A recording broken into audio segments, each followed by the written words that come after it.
A continuación, Noticiero Telesucesos. Clasificación A. Apto para todo público. Un noticiero pensado para usted porque se lo merece. Nos acercamos a la realidad desde diferentes perspectivas. Noticiero Telesucesos. Primera parte del Noticiero Telesucesos con las noticias más importantes del día.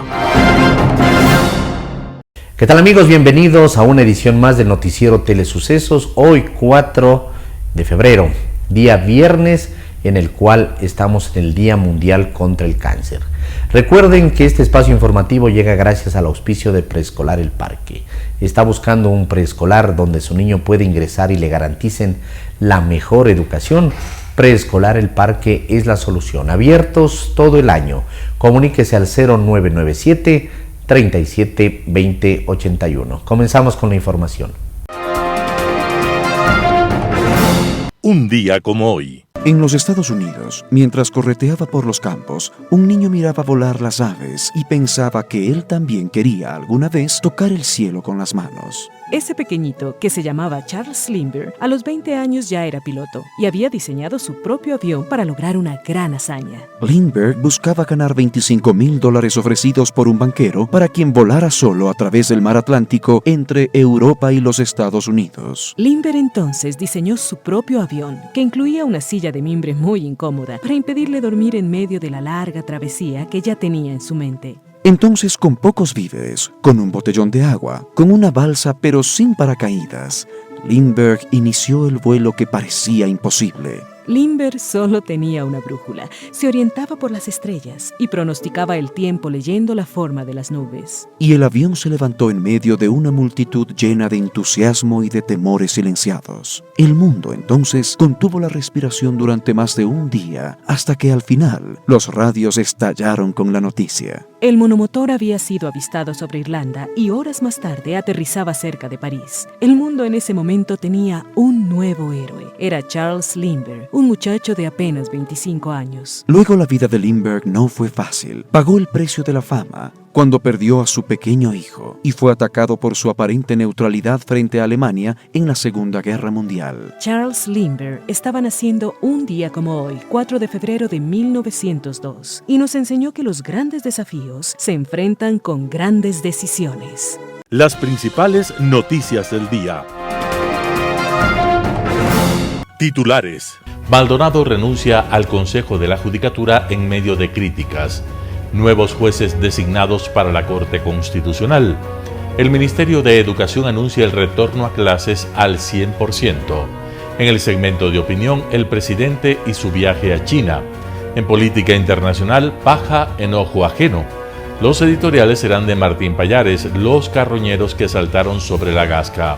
José Hernández, el mural de la revolución trasnochada. Roberto Aguilar, el hijo feo de Guayasamín. El plop de la noticia. Noticias del día. Maldonado renuncia al Consejo de la Judicatura en medio de críticas. La renuncia de María del Carmen Maldonado creó una serie de cuestionamientos de su gestión frente al Consejo de la Judicatura. La versión oficial que dio Maldonado es que el fallo de la Corte Constitucional le impide luchar contra la corrupción, pues ella ya no puede suspender del cargo a jueces y funcionarios judiciales. No es la primera vez que la Corte Constitucional cuestiona la gestión de Maldonado. En diciembre sentenció al Estado a un pago compensatorio por la destitución de 26 jueces en 2019 a cargo de la Judicatura a quienes se les violaron sus derechos. En septiembre, los mismos magistrados ordenaron que la Judicatura adopte medidas estructurales que permitan corregir y evitar malas prácticas dentro de los sorteos de las causas. El fallo se dio tras descubrirse que dentro del expediente de Jorge Yunda se aparentó un sorteo para que su demanda vaya a un juez quien falló a su favor. El órgano constitucional dio a la Judicatura un plazo de 180 días para investigar y corregir las irregularidades.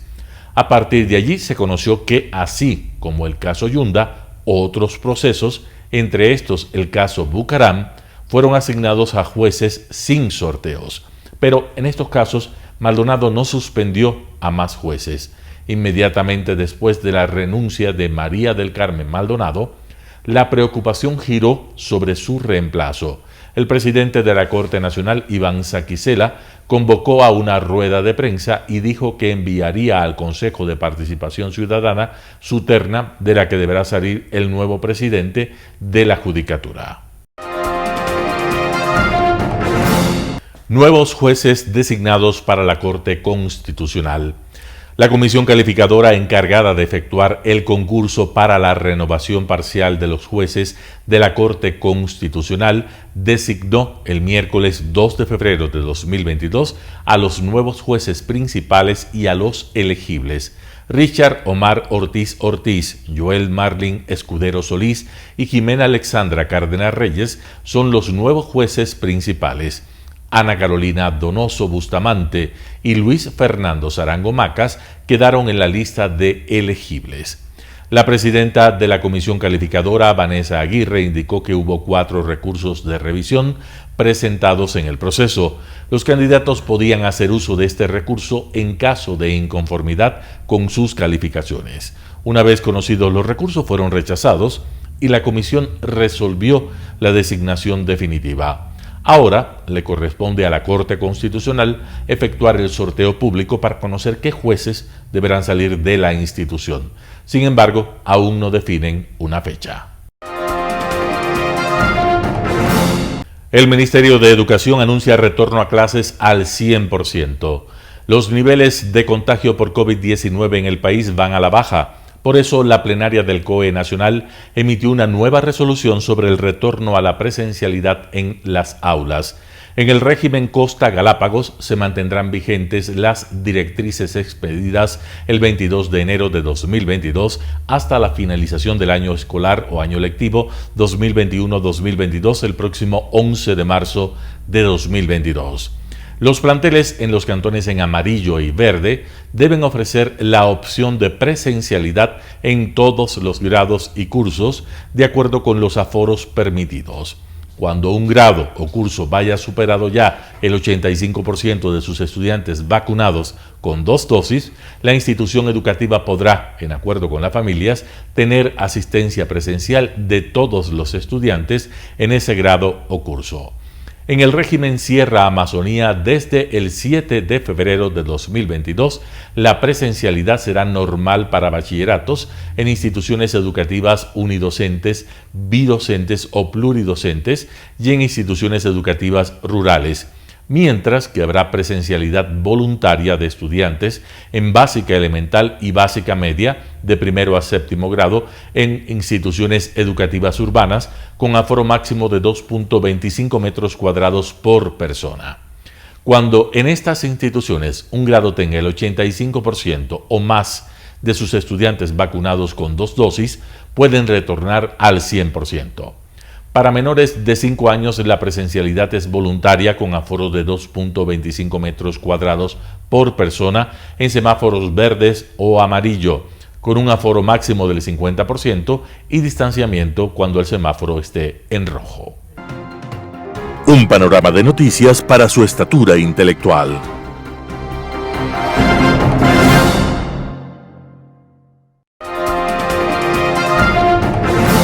Opinión. Estimados amigos y amigas, gracias por estar con nosotros en este programa de Telesucesos.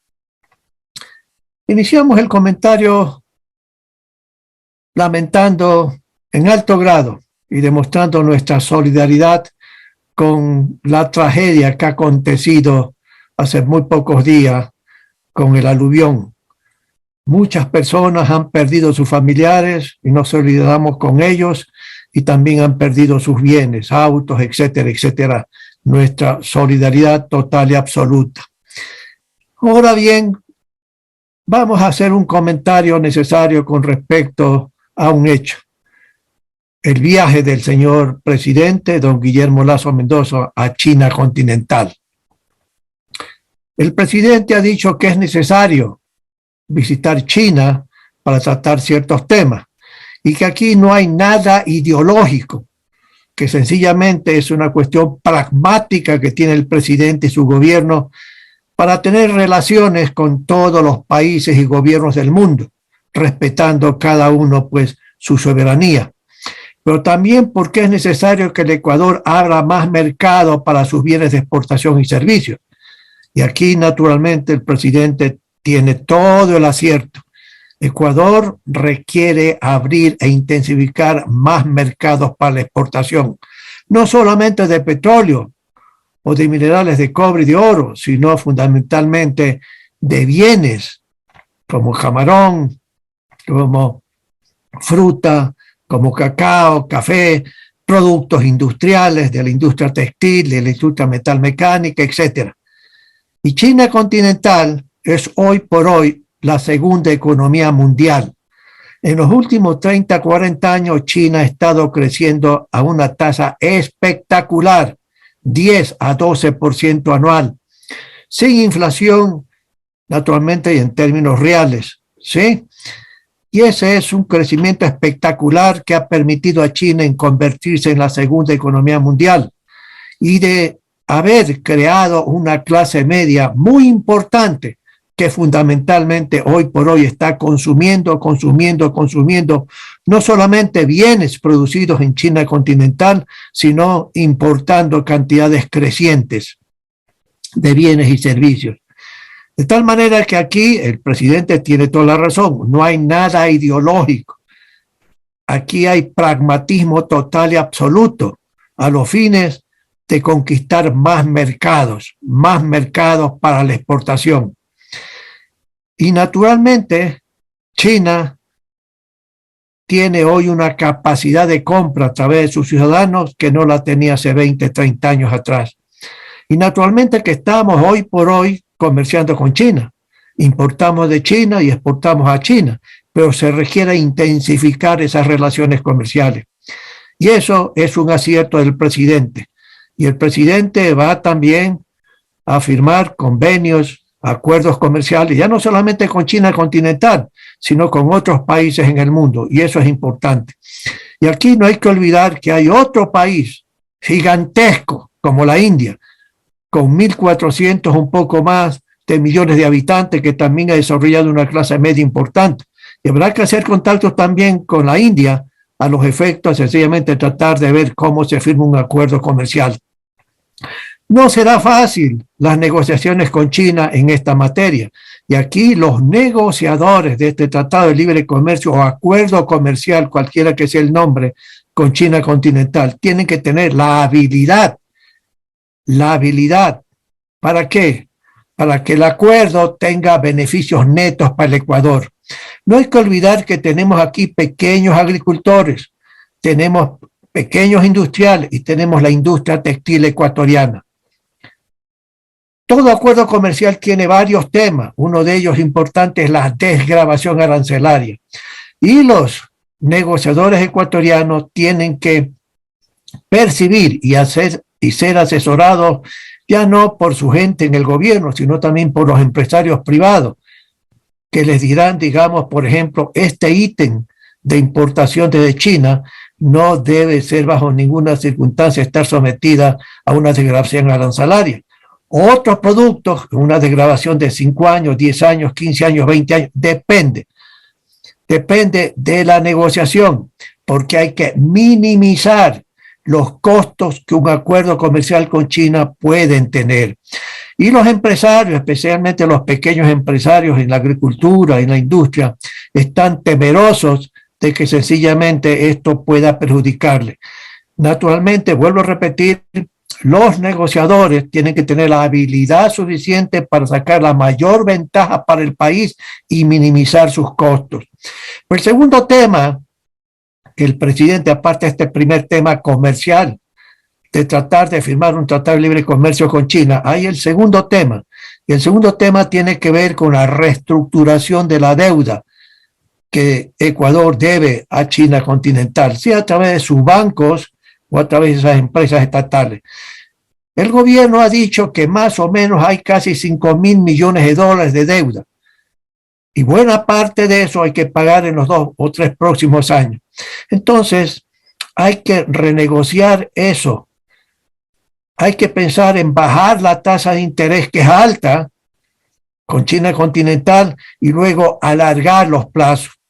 No hay que olvidar, por ejemplo, que en el gobierno anterior se hizo una renegociación de la deuda pública para todo lo que es el mercado internacional privado, pero también lo hicieron con gobiernos. Aquí con China, el presidente Lasso, sabemos que tiene la capacidad, la competencia a los efectos de conseguir sencillamente reestructurar toda esa deuda en esos dos elementos, plazos y tasas de interés. Naturalmente que en este viaje el presidente no es que le van a decir está bien, sí. Lo que va a decir China continental con toda seguridad es sencillamente, bueno, formamos una comisión, comencemos a conversar, cómo nos ponemos de acuerdo. El otro tema que el presidente tiene en mente y que lo va a mencionar al señor primer ministro de China continental es liberar el petróleo de estas negociaciones que van juntos y ligadas al financiamiento internacional de China continental hacia el Ecuador. El gobierno del señor Correa anteriormente dio en garantía, porque en definitiva eso significó en garantía petróleo, para fines de asegurar el pago de la deuda. Y eso no era conveniente, bajo ninguna circunstancia no era conveniente. De tal manera, señores, que ese otro tema es importantísimo. Naturalmente, vuelvo a insistir, no es que en esta cita con el primer ministro se va a conseguir sencillamente el que el primer ministro diga, sí, usted tiene razón, don Guillermo Lasso Mendoza, vamos a hacer esto. Eso será una negociación también compleja y difícil. ¿Sí? Pero también el otro tema es las inversiones. ¿En qué puede estar interesadas las empresas China continental, privadas o estatales, para financiar una serie de proyectos importantes que tiene en mente y tiene el plan de desarrollo del presidente Lasso? No se olviden, amigos, que el presidente ha dicho que en su programa hay una meta en materia de inversión, 30,000 millones de dólares en los próximos años de inversión, que es un monto importantísimo. En proyectos A, B o C, la mayor parte de esos 30,000 millones de dólares van a estar en energía, en petróleo y en minería.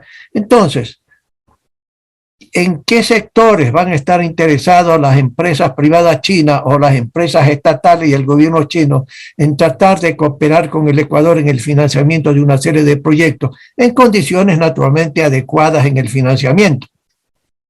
Y ese tema también es el otro tema que el presidente va a tratar, y eso me parece enormemente conveniente.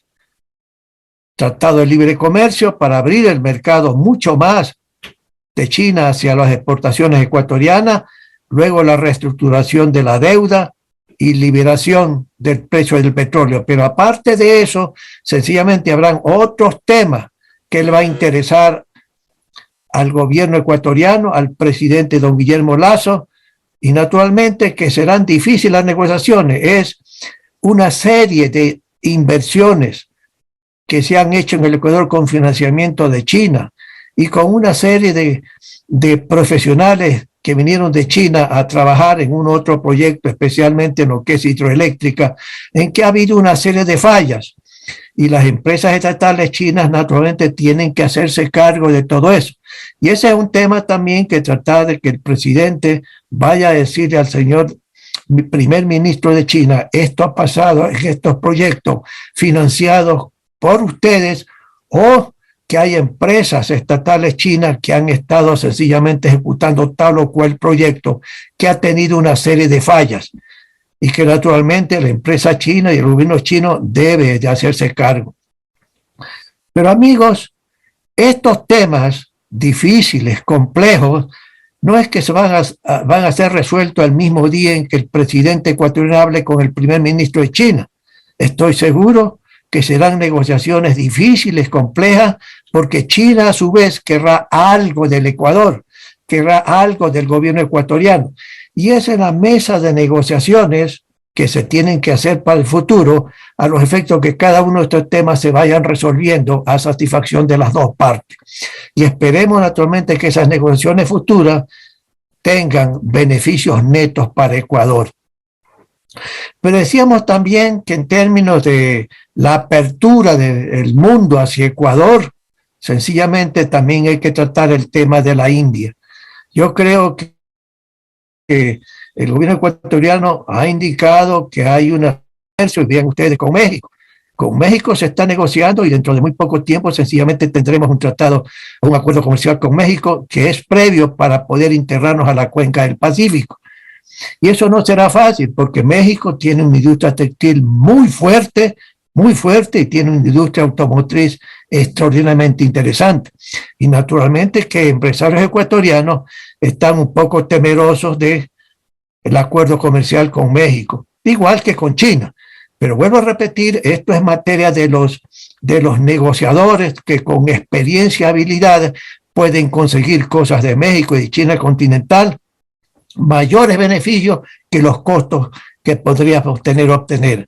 Amigos y amigas, estos objetivos del presidente don Guillermo Lasso Mendoza son totalmente acertados y estamos seguros que el gobierno, en las negociaciones que se van a iniciar con la entrevista al primer ministro chino hacia el futuro, se va a conseguir cosas beneficiosas para el país.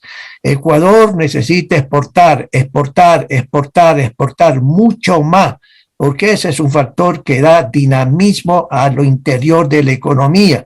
Y eso a su vez permite crear más empleo y luchar contra la pobreza, crecer más rápidamente de lo que se está creciendo. De tal manera, amigos, que queríamos hacer este comentario del viaje del señor presidente. Acertado el viaje y esperemos que se inicien también negociaciones con la India. Y ese país el gobierno no lo ha mencionado, pero creemos que es necesario. ¿Por qué?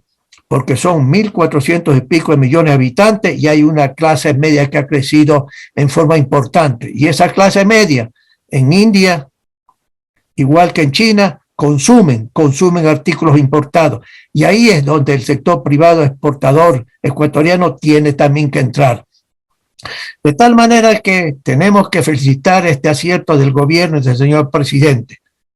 Amigos y amigos, gracias por haber estado con nosotros en este programa de Telesucesos. Global Hoy con Alan Carney. El dictador venezolano Nicolás Maduro se ha dirigido al rey Felipe de España criticándolo por su discurso durante las celebraciones por los 500 años de la fundación de San Juan, la capital de Puerto Rico. El rey enalteció los aportes de España al mundo americano tras su descubrimiento europeo de 1492, destacando la lengua, su cultura y su credo. Maduro se embarca en el mismo coche del revisionismo histórico, muy de moda entre los políticos populistas latinoamericanos, que se empeñan en la búsqueda de explicaciones y causas externas para todos los males de los países que gobiernan. Claro, si además se puede llegar a exigir unas reparaciones, podría pensarse que es hasta un buen negocio. La autodenominada izquierda progresista latinoamericana, a lo largo del siglo XX y a la luz de un marxismo entonces en boga, halló a los grandes causantes de los males que han aquejado a la región en el imperialismo, el británico primero y el norteamericano luego, siempre guiados por el concepto esencial del socialismo, oportuna y agudamente identificado por Nietzsche en su momento, al decir que alguien tiene que ser responsable de que yo me encuentre tan mal, y con esta lógica se hace la revolución. La tentación del revisionismo histórico le cae como anillo al dedo a la prédica lacrimosa del populismo, a los aspirantes a Mesías cuyas acciones han causado el cada vez mayor atraso regional respecto del resto del mundo. En la comparación del desarrollo económico y humano entre Asia Oriental y América Latina durante los últimos 70 años, perdemos por goleada. Con la notable e ilustrativa, por cierto, excepción de Corea del Norte, todos los países de la región, Corea del Sur, Japón, Taiwán, China, Vietnam, han logrado durante esos años, y partiendo de unas condiciones extremas, radicalmente peores de las que en América hayamos tenido nunca, unos niveles de progreso que los ubican ya en los más destacados rankings económicos del mundo, convertidos además en la punta de lanza del desarrollo tecnológico. Todos ellos, hace 70 años, tuvieron que partir de las humeantes ruinas de sus ciudades, de la destrucción humana y material que 15 o más años de guerras provocaron en ellos, con millones de vidas humanas perdidas. Cada quien por su lado resolvieron levantarse y trabajar de sol a sol y salir del pozo en que se hallaban. No encontraron tiempo para el lamento y menos para el lloriqueo o la búsqueda de culpables. En su decisión encontraron la fuerza y sobre todo la dignidad para entregar a sus hijos unos países mejores a los que ellos recibieron. Y nosotros aquí en América Latina seguimos cavando con empeño cada pozo en que por decisión propia nos hemos metido, tratando de tocar fondo para desde ahí subir. Este falaz concepto ignora la realidad. Ese fondo no existe. Podemos seguir cavando tanto como queramos y nos seguiremos hundiendo indefinidamente mientras seamos incapaces de cambiar las actitudes y la mentalidad que nos han llevado a donde estamos, reducidos a seguir siendo por siempre simples productores de materias primas para el mundo, incapaces de agregar valor, pues es mucho más sencillo y sobre todo requiere menos trabajo lograr que otros vengan y, como decimos por aquí, que nos den sacando y mejor si nos dan llevando. El dictador venezolano, seguramente respirando todavía por la herida del ¿por qué no te callas?, que el anterior rey espetó a Hugo Chávez, de quien Maduro se declara hijo putativo, se ha lanzado contra Felipe VI, el actual rey, acusándolo de avalar un supuesto genocidio, saqueo y violencias cometidas hace 500 o más años. Propone, nada menos, sentar en el banquillo a Fernando el Católico y a Felipe II y a los soldados y a los frailes, por los sufrimientos infringidos a los pobladores originarios.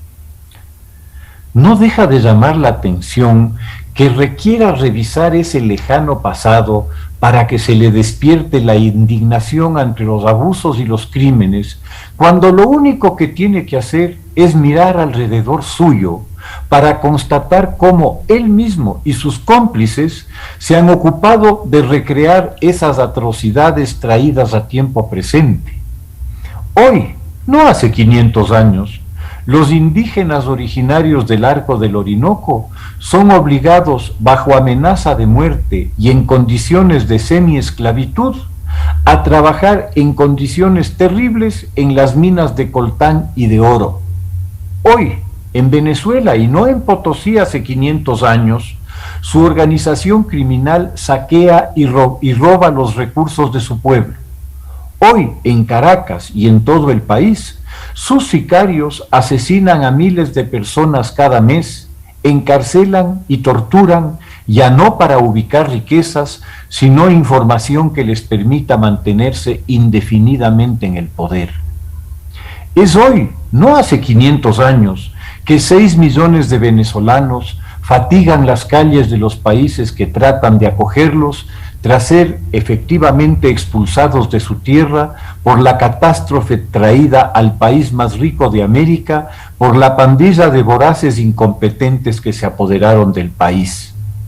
Es hoy, y no hace 500 años, que la Corte Penal Internacional encausa al dictador y a su gobierno de gángsters por justamente esos crímenes de lesa humanidad, por esos actos de genocidio que tan afanosamente busca en las páginas lejanas de la historia, teniéndolos mucho más a la mano en cualquier diario o noticiero actual.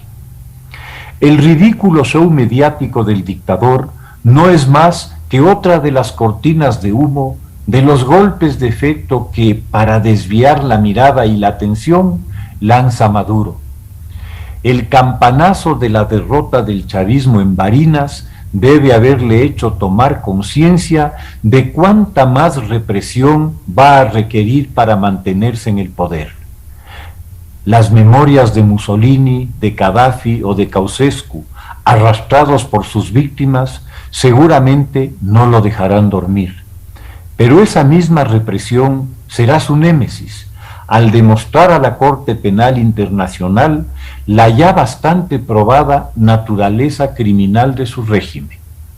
Ese es el gran temor de Maduro y de otros tiranos.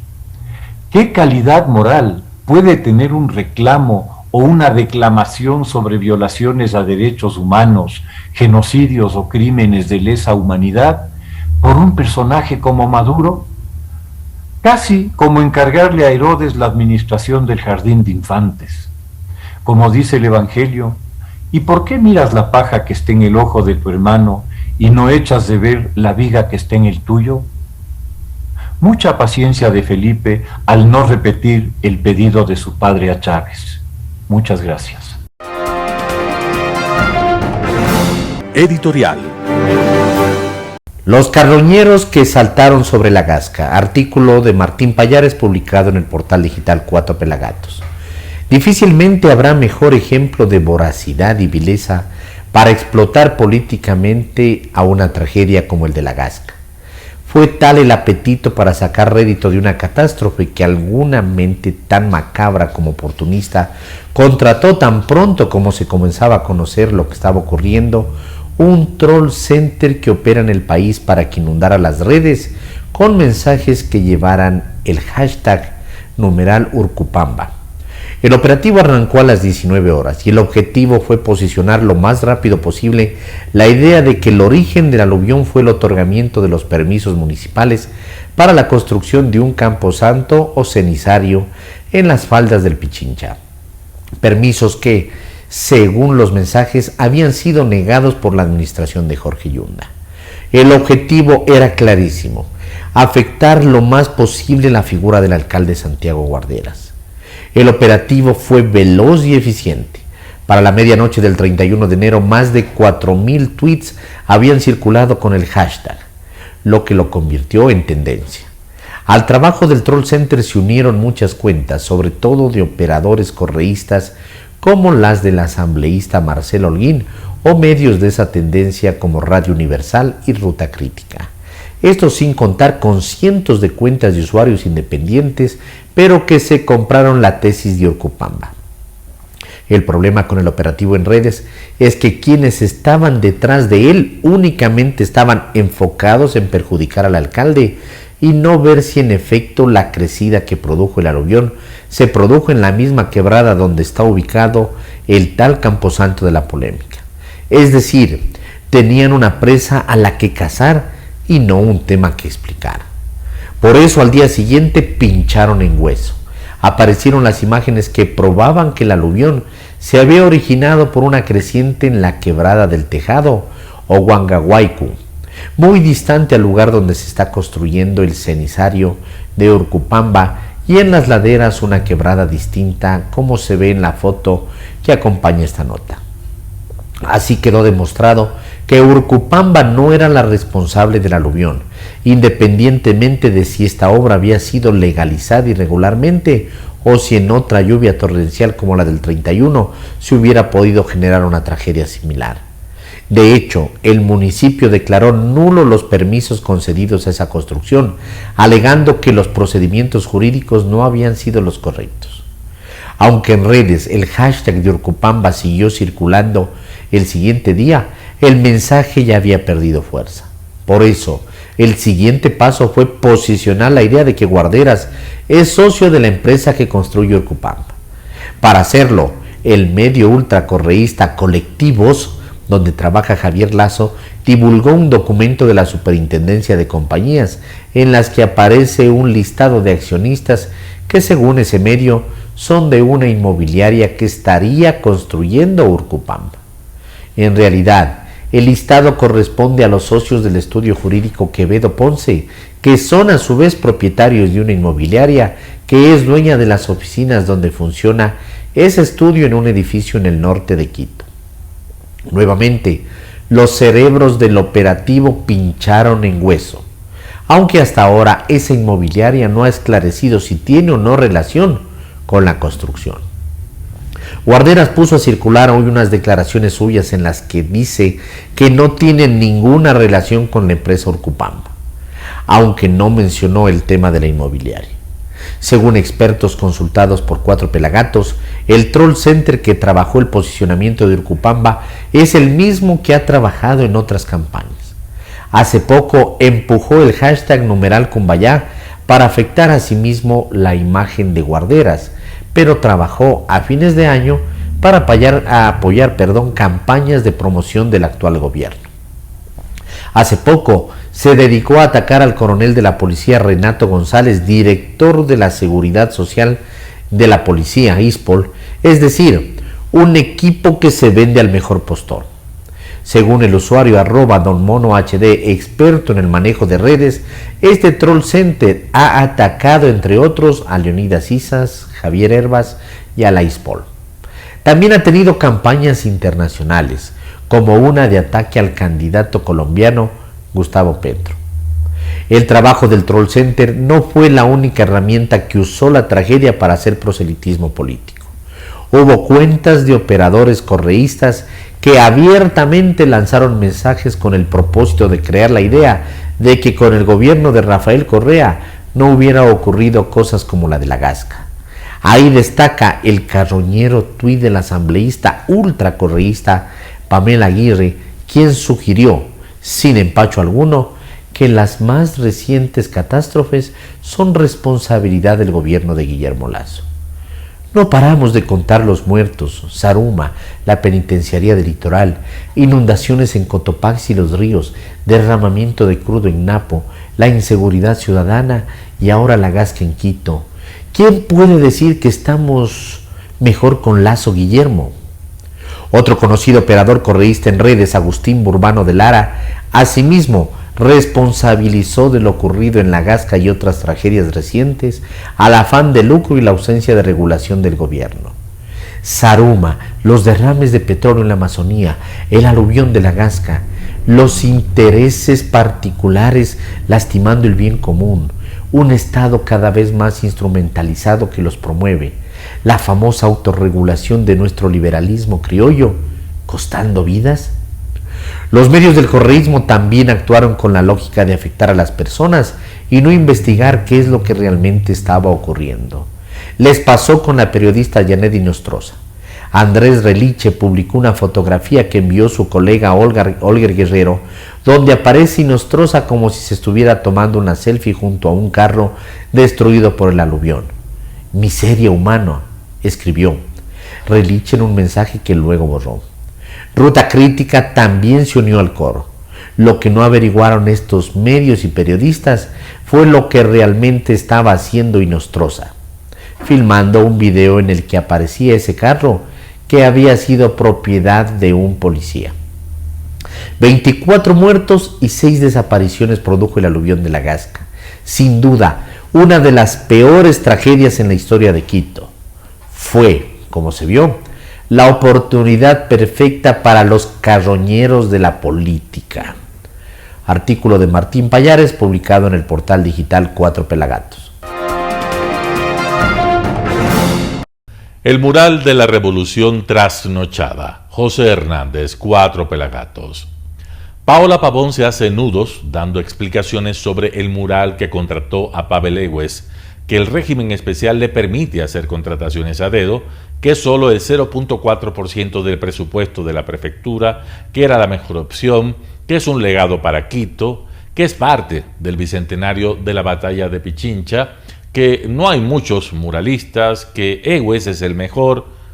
Egues ayuda como puede. En un tuit manda a la gente a que se informe sobre él y dice que él no se beneficia, como si $480,000 fueran pelo de cochino. Rafael Correa, experto en pegarse tiros en la nuca, pregunta en un tuit: ¿por dónde un mural bicentenario a cargo del mejor muralista puede parecerse a un atraco millonario? El casi $500,000 no les luce exorbitante, porque lo que está de por medio a sus ojos es un legado histórico producido por el mejor muralista. En definitiva, el debate no es con ellos, pero claro, si se examina de qué legado se habla y quién lo hace, quizás se puede entender de qué hablan los correístas.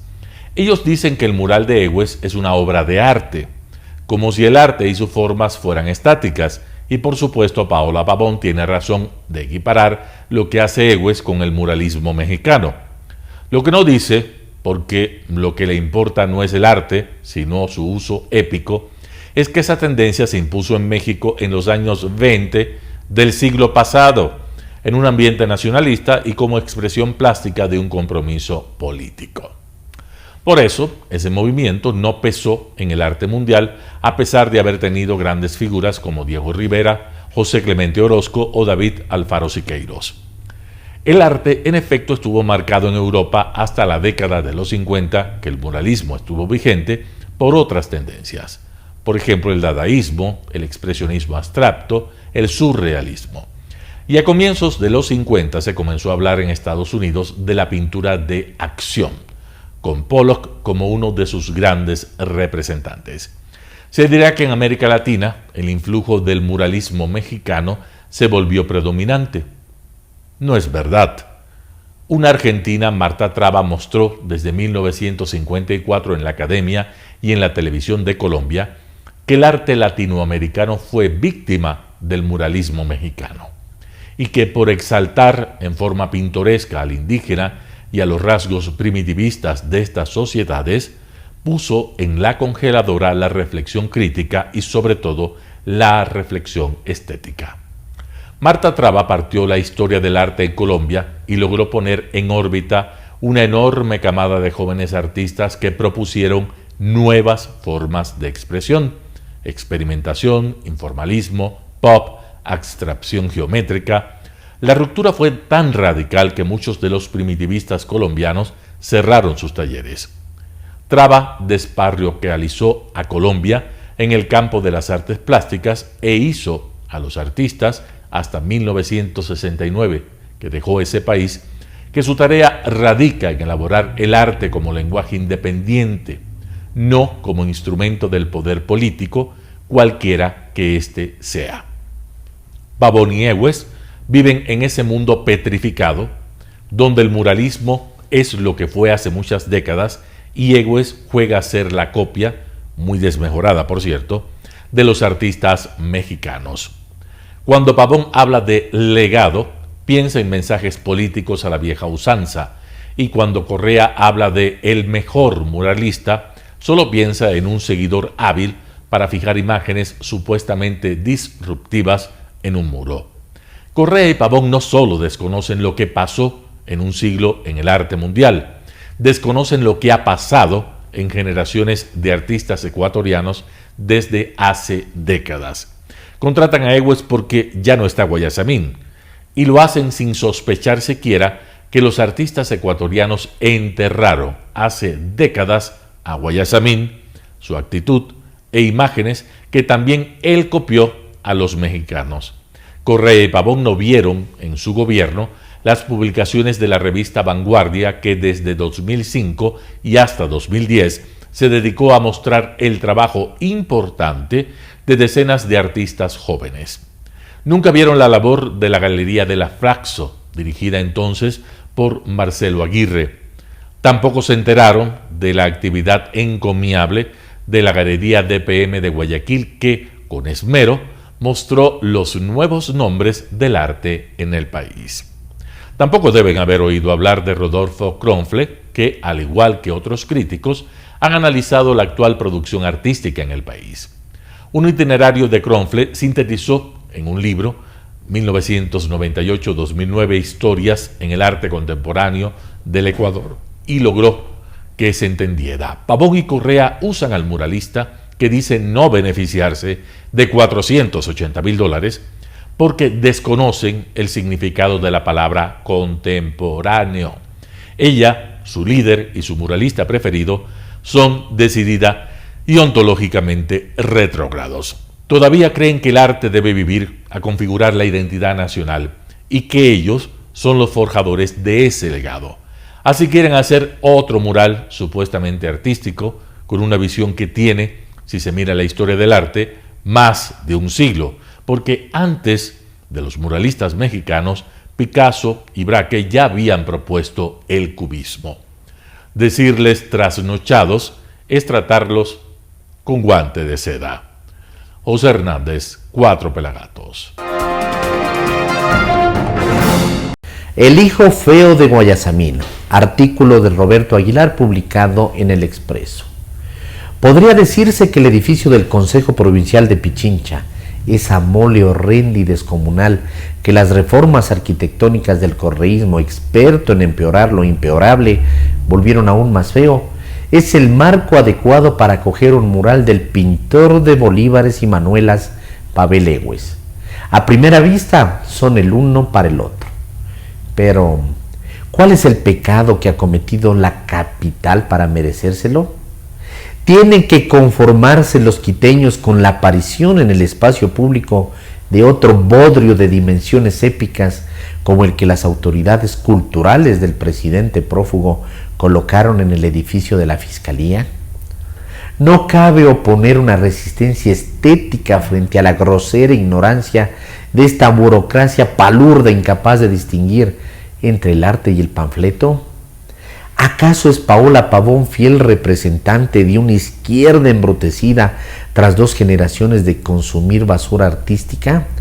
Paola Pavón, con sus balbuceos sobre el muralismo mexicano del que lo ignora todo, quien va a imponer a la capital de la República el arte público que necesita. ¿Es esto tolerable? ¿Nadie va a rebelarse ante tamaño atropello? ¿Es que la estética le importa a alguien todavía?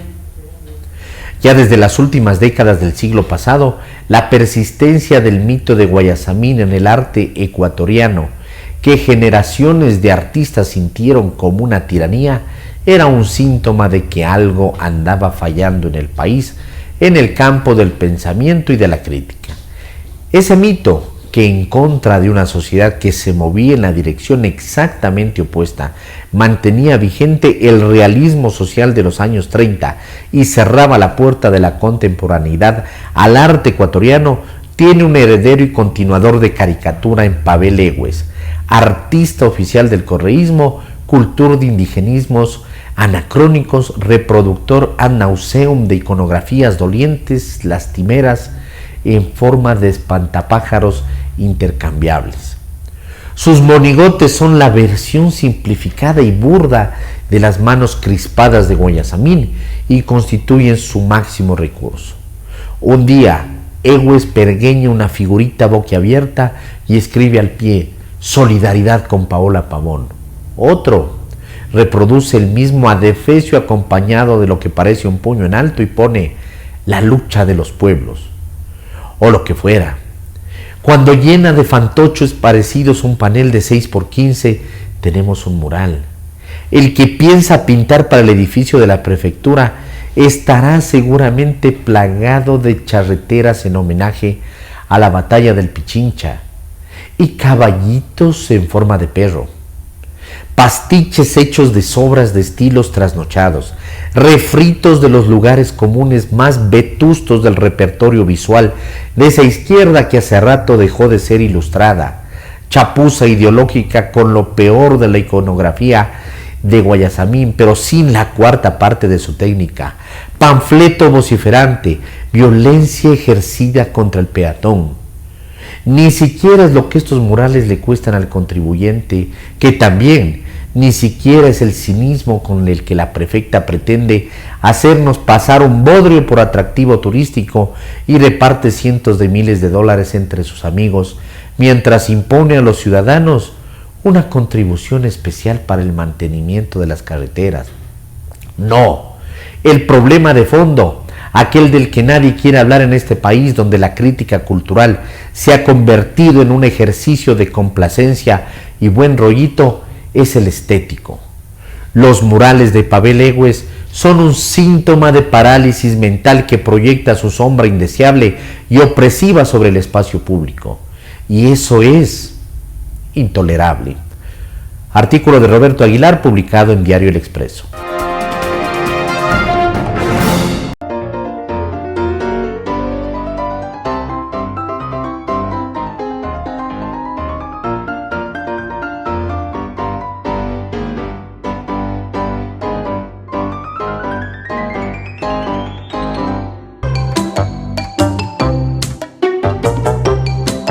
El blog de la noticia con Andrés Castillo.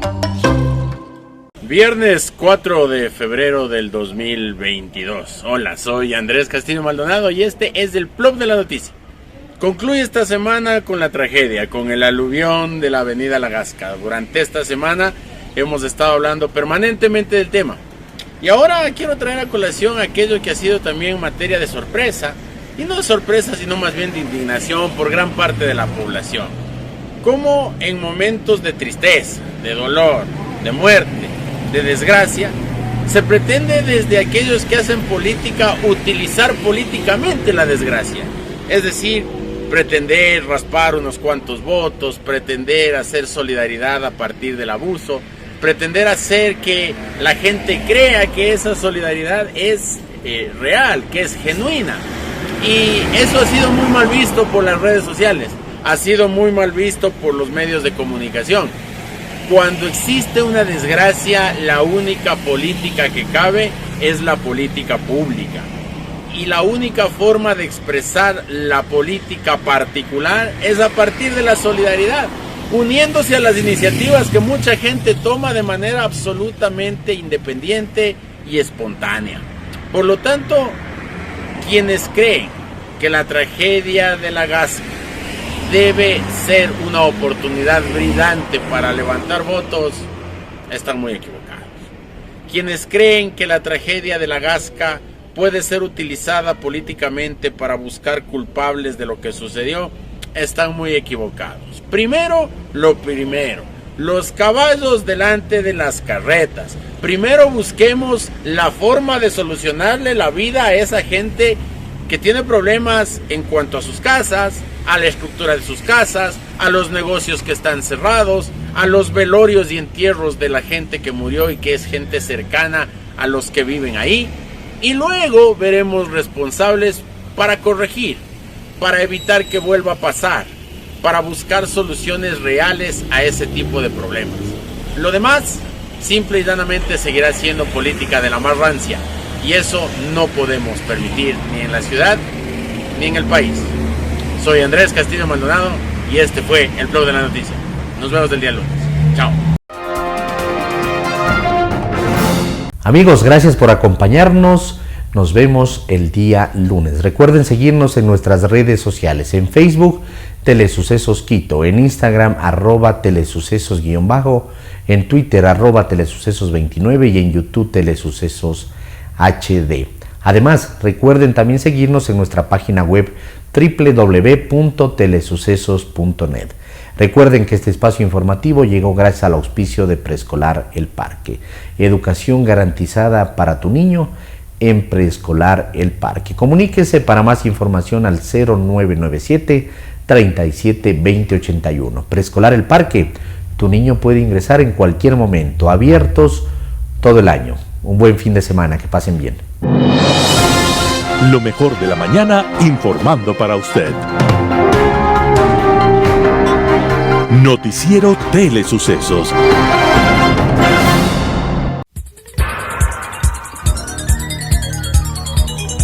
Las opiniones vertidas en este espacio por la producción y dirección del programa son de exclusiva responsabilidad de sus autores y de quienes intervienen en ellos.